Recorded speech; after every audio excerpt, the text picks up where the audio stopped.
Welcome everyone again to the Good Life Grill, and I'm Chris, and we're in northwestern Wyoming, and it's snowing out, and it's also Super Bowl Sunday. And what happens when you don't care who wins? Because you got the 49ers, which are the 40 whiners, and then you've got KC, but let's just admit, even a broken clock is correct twice a day. But anyways, to give you guys some ammunition against me, for those of you that love the 49ers and love Kansas City, I am a Cowboys fan. But you guys can leave the comments, trash me all you want, that's okay. I trash the Cowboys quite a bit too, even though I love them.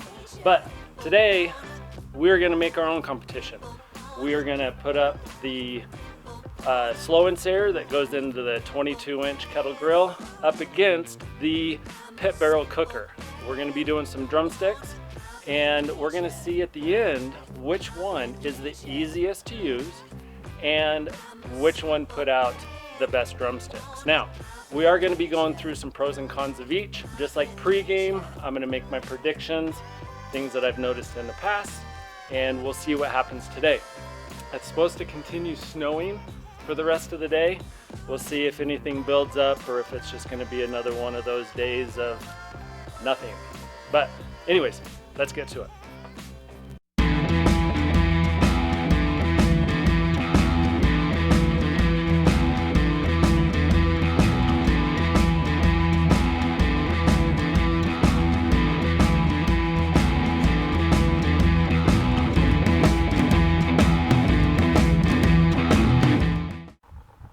Now, right off the bat, let's talk about some pros when it comes to the slow and Sear.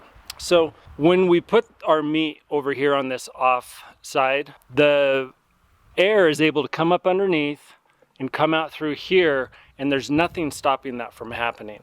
Whereas when it comes to the pit barrel, there's been times when I've noticed, and you guys can let me know if you've come across the same thing, but if I fill up this grate, it has a tendency to slow down the air circulation, as well as the amount of water and grease fall down on the coals in that basket.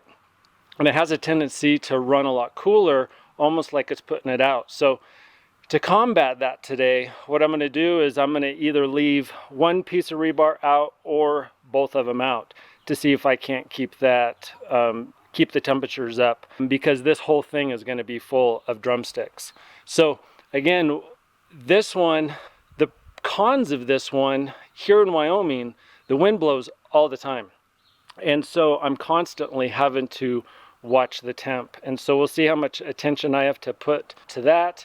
Whereas the pit barrel cooker, again, we'll see what ends up happening, because the ventilation I'm gonna do it just a little bit differently this time. So with all that said, let's get to it, and we'll see which ones come out best. My prediction, though, is that the Weber kettle is going to run a little bit hotter. I think that the skin's going to turn out better, but I believe that the flavor will actually be better from the pit barrel. So just because of the way it works, but let's find out. All right, so I just got the chicken thighs on drumsticks. So we have KC on the right, we have Cajun on the left. You can put almost 2 dozen on there, I would say, close to it. And then over here on the kettle, we've got the rest of the Cajun, and then we've got just salt and pepper on the rest of the drumsticks. So we're gonna let those get to temp now. Ultimately, this is going to come down to which one was the easiest to use and which one is going to produce the better results when it comes down to the drumstick. So I'm excited and kind of anxious to see how it turns out, and we'll see what happens.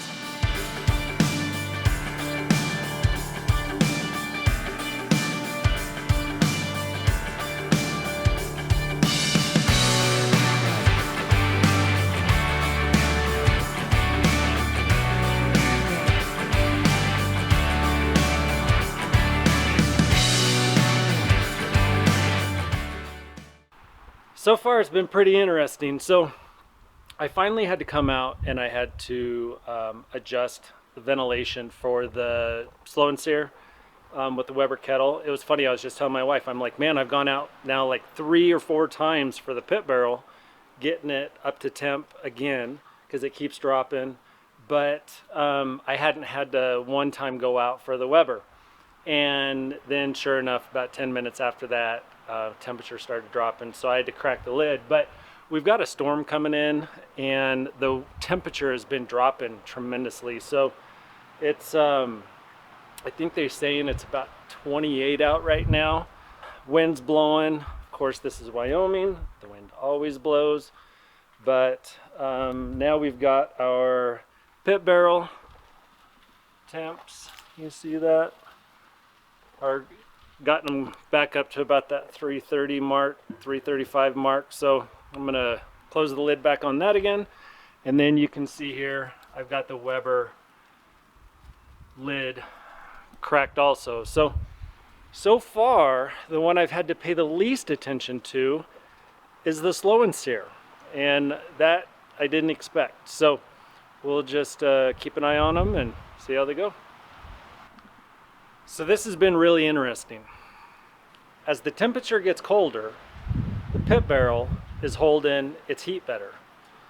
And the slow and sear using the Weber kettle is now fluctuating more. So as the storm continues to come in, and I keep saying storm, but you know, wind's blowing, it's kind of snowing here in Wyoming. They're calling for, I think, 6 to 10 inches. We'll probably see a skiff. But anyways, the temperature keeps dropping, and the Weber is the one that is now starting to fluctuate more, whereas the pit barrel, not so much. It's kind of going up and down anywhere from 5 to 10 degrees. But the Weber, I've had to crack the lid again to get the temperature up there. So again, my range is 320 to 350. So you get it high and then you just watch it drop down. But you know, it's fun while we're doing it. It's a little cold, getting closer to game time, and we'll check back in later. All right, we are done. Let's take a look at these.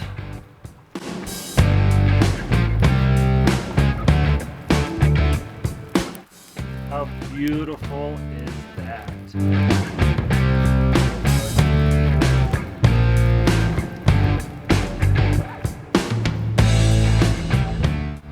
So that was on the slow and sear. Here's the pit barrel.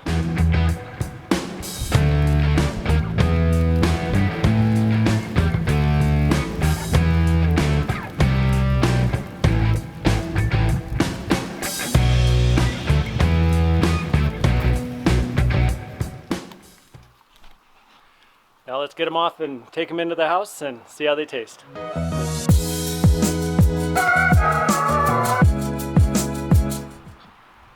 All right, well, got them all done.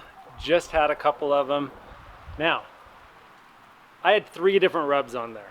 I had Casey, which was a sweet with a little bit of heat. I had a Cajun, which was Cajun, and then I had a salt and pepper one. So I did try all 3, but this is what I've kind of come to the conclusion of. The pit barrel is like the ultimate chicken cooker. I had one out of it and one from the slow and sear, and they were really comparable. But if I had a choice between the 2 things to use, the slow and sear or the pit barrel, I would choose the pit barrel to do chicken. There's something about it, and I don't know what it is. Can't really necessarily put my finger on it, but if I had to choose one of these 2, the slow and sear or the pit barrel, I would choose the pit barrel. But the slow and sear has its purposes. I mainly use it for steak to get that super high sear on the steak. You can see how it holds the coals off to one side, closer to the grate. And so it just ends up working out really well for that. You can use the pit barrel for the exact same thing, but it's a matter of bringing the basket up, putting it on the grate that's already there, which keeps it close, or gets those coals closer to the top. And then also you can either put another grate on top of the rebar, or take a older grill, maybe one that's bigger around, like for your Weber 22, put that on top, and you can use that to do the searing of the steak as well. But with all that said, now it's time to go watch a Super Bowl. I could really care less about. I guess if I had to choose between the two teams, maybe go Kansas City. But then again, who cares? So, thank you for joining me on this. I hope you guys have a great Super Bowl Sunday. Hopefully you're gonna eat well, cheer well, enjoy the commercials. If you've liked this, hit that like button. If you want to see more, subscribe. I really appreciate it. And I will catch you guys in the next one. Oh, but wait.